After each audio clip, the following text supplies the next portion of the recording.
était revenu, mais nous nous rendons compte que les groupes mafieux sont toujours en mouvement dans la région et bénéficient même d'appuis très solides dans certains pays. Donc, nous pensons que nous devons protection aux populations et le mieux que nous pouvons faire, c'est d'avoir le plus de protection possible, et par les FRDC et par leurs partenaires de la force MONUSCO. Maintenant, Congo Web estime que nous avons attendu longtemps, que nous avons caché. Non, je ne pense pas que c'est le mot qu'il faut utiliser. Le gouvernement ne cache pas. Le gouvernement reçoit des informations. Chaque jour, le gouvernement reçoit des informations qui viennent de partout, de l'intérieur des provinces du Nord Kivu et du Sud Kivu, du pays voisin, le Rwanda, de New York, de Bruxelles, un peu partout où cela se passe. Alors, si vous recevez 1000 informations et que vous vous empressez de les divulguer parce que vous voulez faire de la représentation médiatique, il y a un risque que l'on vous prenne en défaut, qu'après vérification, sur les 1000 informations, seulement 10 s'avèrent avérées, mais vous aurez pris la réputation d'un homme peu sérieux. Et ça, un gouvernement ne peut pas se le permettre. Donc, quand nous recevons des informations, ne vous attendez pas à ce que nous réagissions au rythme des médias. Quand vous recevez une information, vous voulez naturellement être le premier à la divulguer. C'est normal. Mais nous, ce n'est pas ça notre préoccupation. Notre préoccupation, c'est d'abord vérifier. Parce que la seule façon pour nous de mieux protéger nos populations, c'est de travailler avec des données véridiques. Donc toute information doit passer par le crible de la vérification, de la contre-vérification, et cela peut prendre du temps. Et nous n'avons aucun rendez-vous avec personne pour gérer ces choses-là. Nous avons un rendez-vous seulement avec notre peuple en termes de résultats pour la sécurité. Donc ne faites pas jouer au gouvernement un rôle de représentation théâtrale, de venir faire plaisir aux oreilles des gens, qu'on a couvert tel dirigeant étranger de nom des petits oiseaux, à la moindre information. Non, nous cherchons à vérifier pour savoir est-ce que ce dirigeant est vraiment lié à cela. Si tel n'est pas le cas, qu'est-ce que nous devons lui dire pour qu'il mette fin? Et s'il est lié à cela, qu'est-ce que nous devons faire pour inverser le rapport des forces? C'est des choses qu'un gouvernement doit prendre en compte. J'ai l'impression que beaucoup, au Congo, les ONG veulent que nous soyons des ONG. Nous sommes le gouvernement, nous ne sommes pas une ONG. Les médias veulent que nous soyons des médias. Nous ne sommes pas des médias, nous sommes un gouvernement. Donc que chacun joue son rôle. Dieu reconnaîtra les siens, ne vous en faites pas.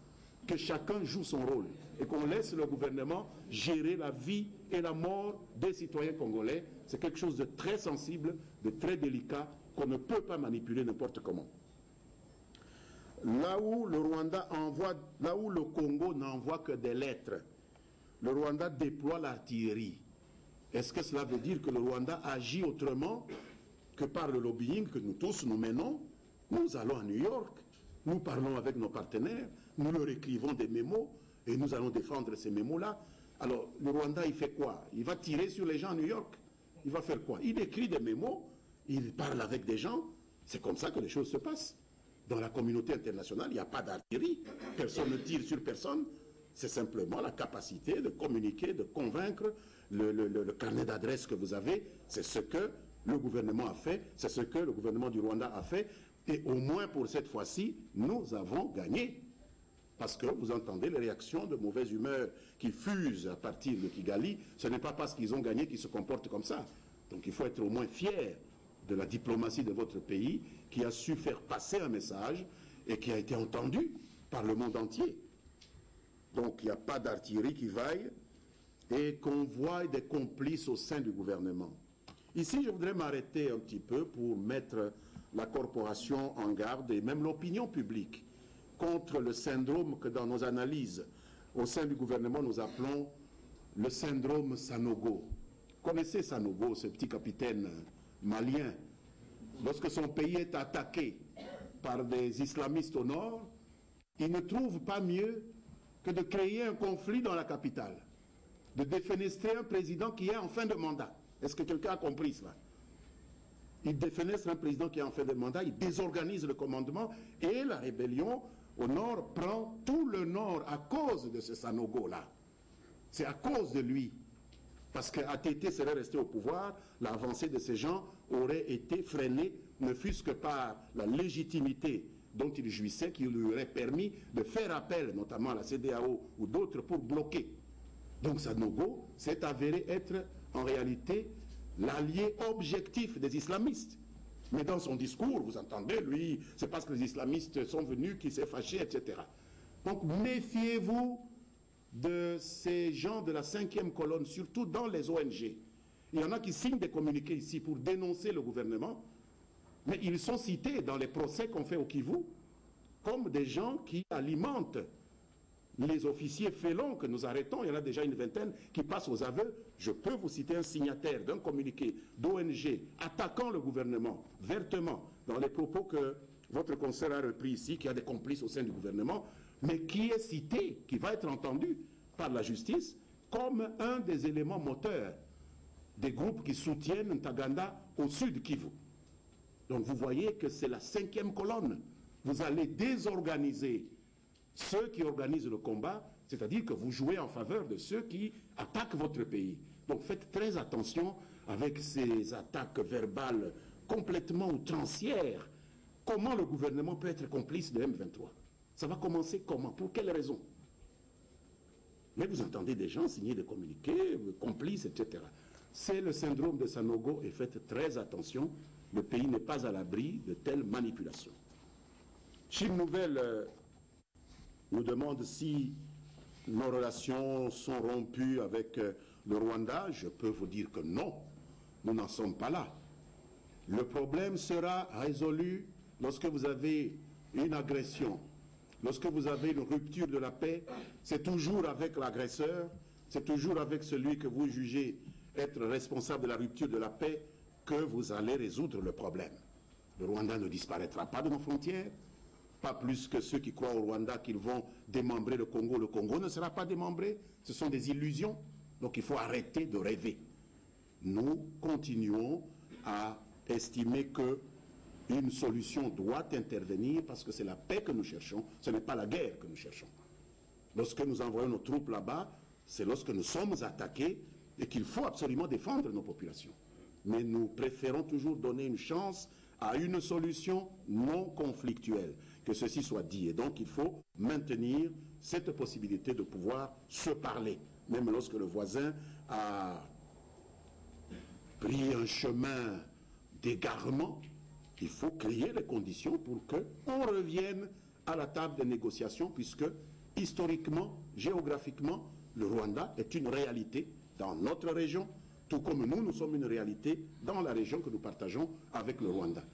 Il faut donc essayer de marginaliser les extrêmes qui veulent croire qu'on peut jeter les Rwandais à la mer ou croire qu'on peut prendre le Kivu comme un jardin de je ne sais qui au Rwanda.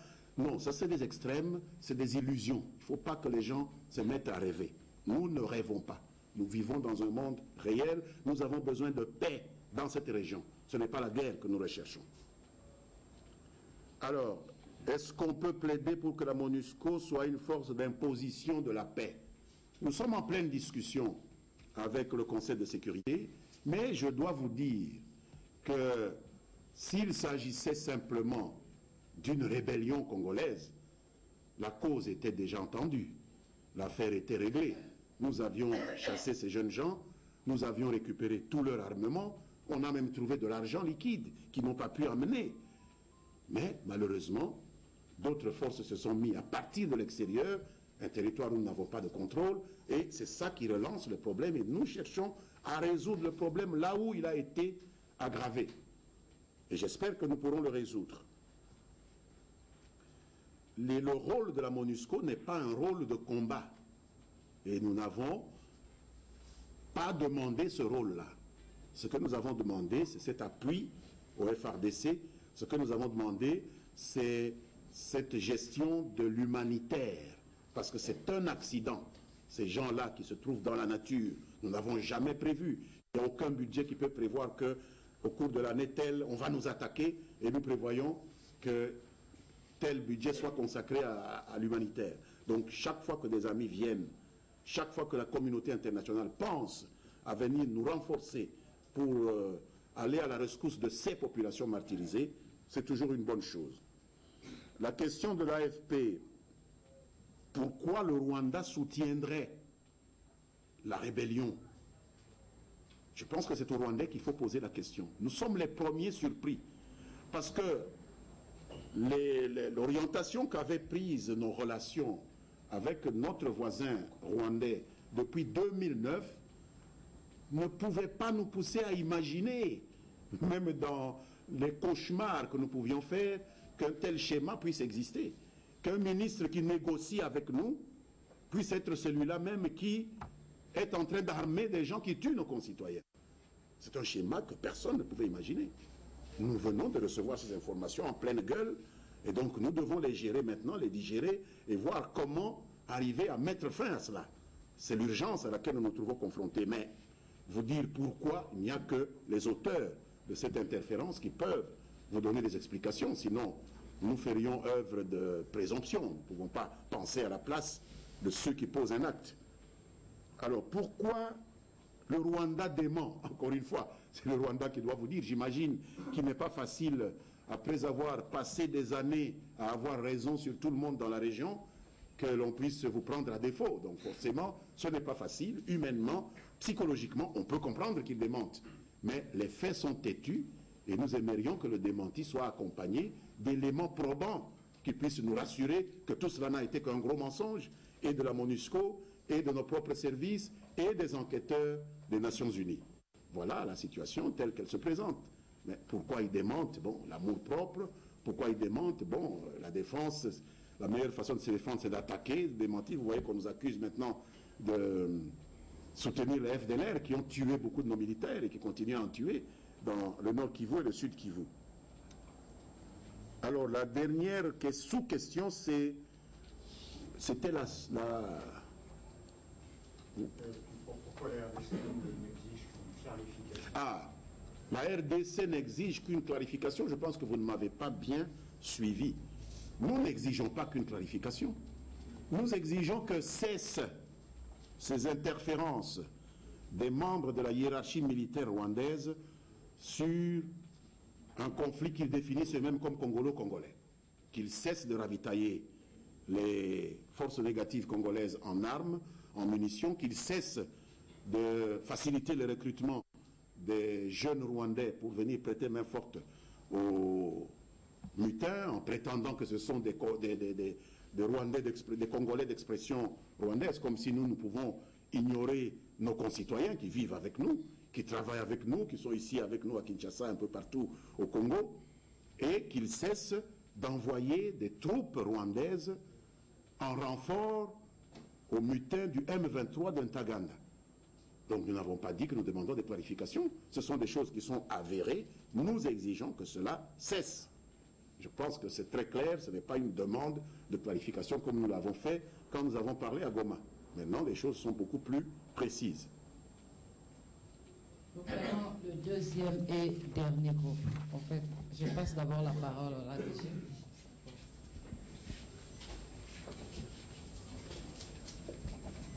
Monsieur le ministre, exceptionnellement pour ACP, nous avons des certitudes que depuis le 11 juin 2012, les populations de Rutshuru dans le nord Kivu, Jomba, Bongananga, sont coupées d'eau. Et lorsqu'on regarde la geste de l'armée patriotique rwandaise, enfin ex, on sait qu'il y a 3 dates: en 1998 dans le Bas-Congo, en 2008 dans le nord Kivu, et maintenant en 2012, on remarque que les tuyaux qui approvisionnent la population de Rutshuru en eau ont été déterrés et coupés. Alors, ma question, pourquoi est-ce que la presse, une certaine presse internationale, refuse de voir pour faire savoir? On parle de présumés politiciens, présumés violeurs et présumés disparus, mais au nord du Mali, pour vous reprendre, il y a un fait que la presse internationale parle du nord, entre autres parce que cette population n'a pas de l'eau. Et alors, depuis le 11 juin, nos populations n'ont pas d'eau. Pourquoi est-ce que l'opinion internationale n'en parle pas? Est-ce que c'est faute de lobbying du côté du gouvernement congolais? Et qu'est-ce que le gouvernement congolais fait justement en sorte que ces populations-là puissent rentrer dans leur droit naturel de boire de l'eau? Merci, c'est Blaise de AITV. Monsieur le ministre, tout à l'heure,